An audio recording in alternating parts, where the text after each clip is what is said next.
navigating... Wow! Time sure flies when you're having fun. Oh, Paimon's exhausted. Guess it's about time to head back and get some rest.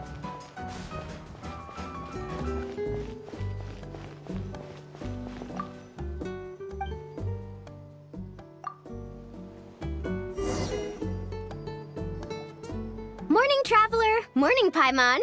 Thought I'd come over and say hi, puffer, floaters, and all. Morning, Mualani. How are you so full of energy? Weren't you the one partying the hardest last night?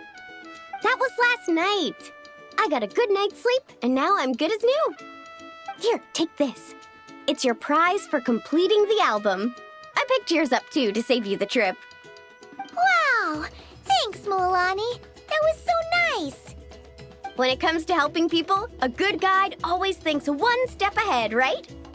Oh, and speaking of work, I guess our vacation's almost over, huh? Probably for the best. If I don't head back soon, I'm worried my little doggy won't even remember me. And after talking to the others, it seems like everyone is just about ready to get back. Some are missing their families. Others are going through dandelion wine withdrawal, I guess. Even Chaska seems to be feeling it. Not that she'd ever admit it, but I have noticed her gazing back towards the Flower Feather clan at night. But summer's not over yet, so I say, we squeeze a few more unforgettable moments into the time we've got left. Like another group photo. Hey, how about taking one right here? After all this time, Paimon's grown kind of attached to this place. Great idea! Why don't you spruce up this wall, and I'll go gather the others. See you over at the plaza!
Amazing!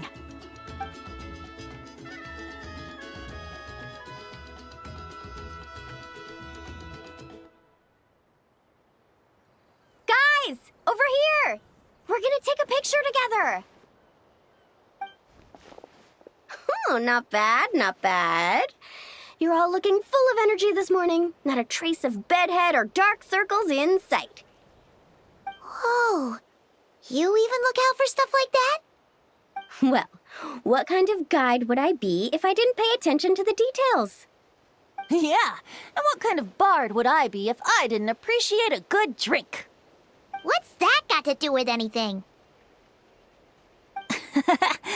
Somehow, though, I know exactly what he means. Do you really think that? Or are you just playing along to keep Tone Deaf Bard happy, too? I see no harm in a bit of nonsense. Here, put on this Asha headband. It's a souvenir from the rest of us.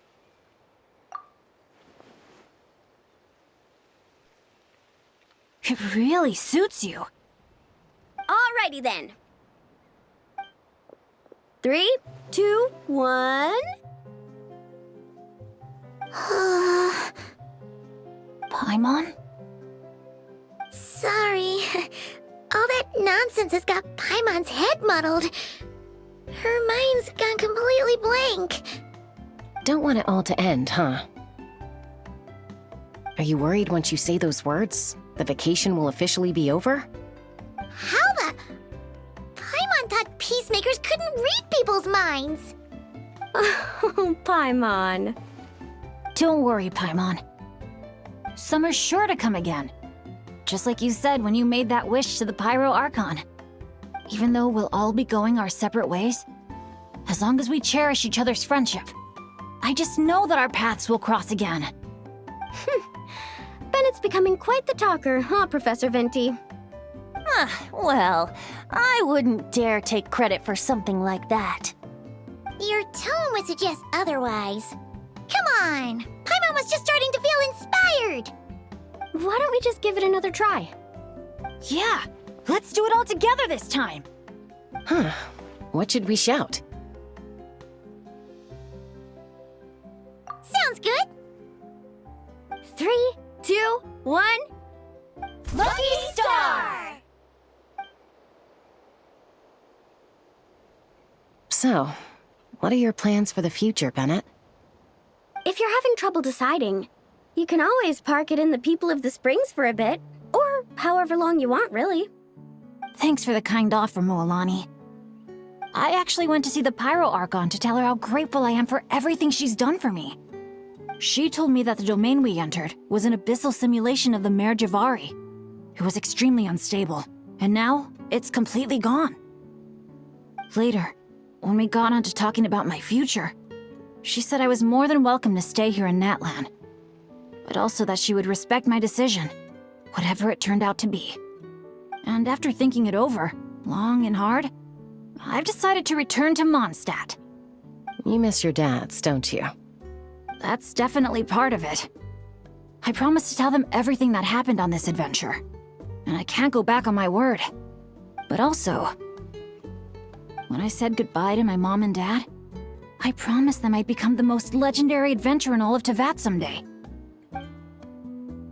And no adventurer should stay in one place for too long. Bennett. What if your luck starts going downhill again the moment you leave Natlan? It's fine. The warmth and kindness I've experienced on this adventure is enough to get me through all the challenges that lie ahead. As I attempt to shape my own fate, I want to take that same kindness and pass it forward. That's something I've always believed in. Hear, hear! To our leader! To our leader, Bennett! Cheers!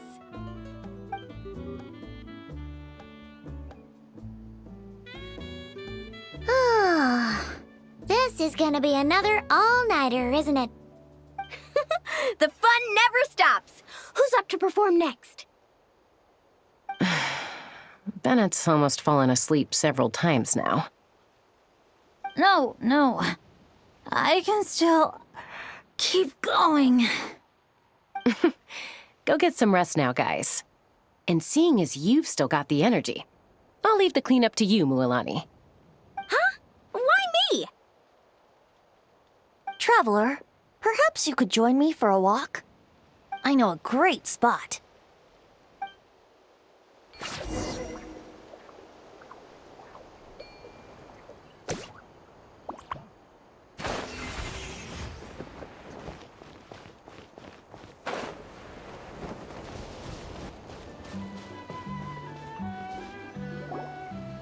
You might be tone deaf, but you sure know how to sniff out a good view. Glad you like it.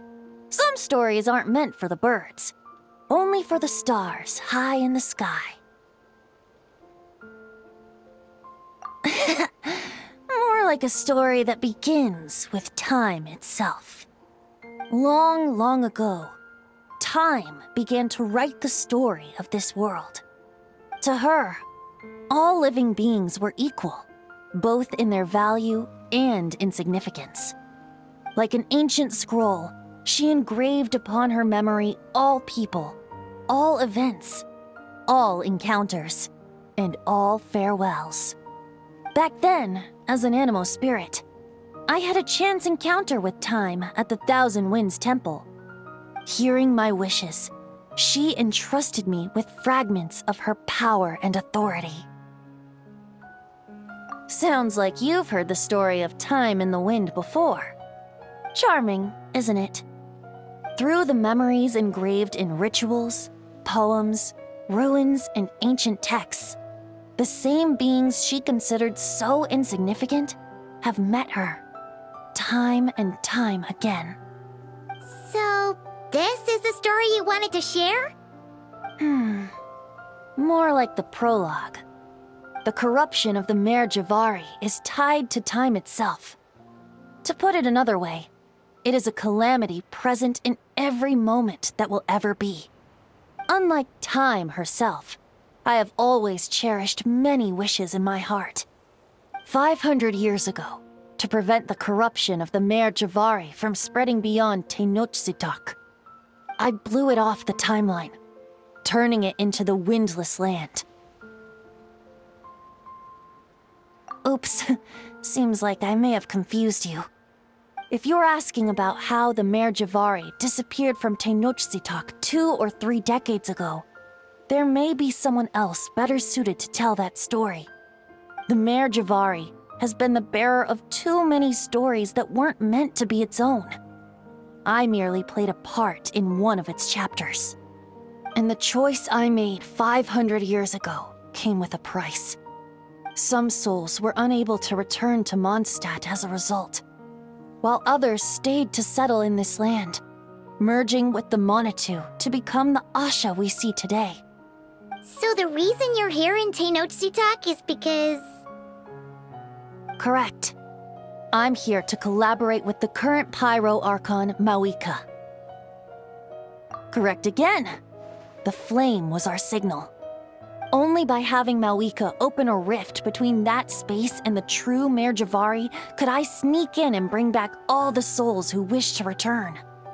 As for my little trick of bringing back memories as well, it's not the first time I've pulled that off.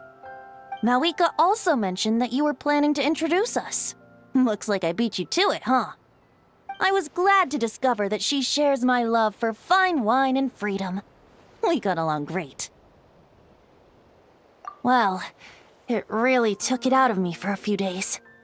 In fact, I still feel pretty dead on my feet even now. Oh, really?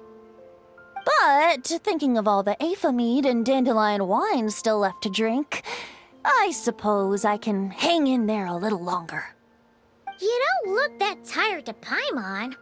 So, don't think you can just pull out that little excuse and we'll suddenly foot all your bills. Oh, how you wound me, Paimon. You'll hook me up with some good liquor, won't you, Traveler?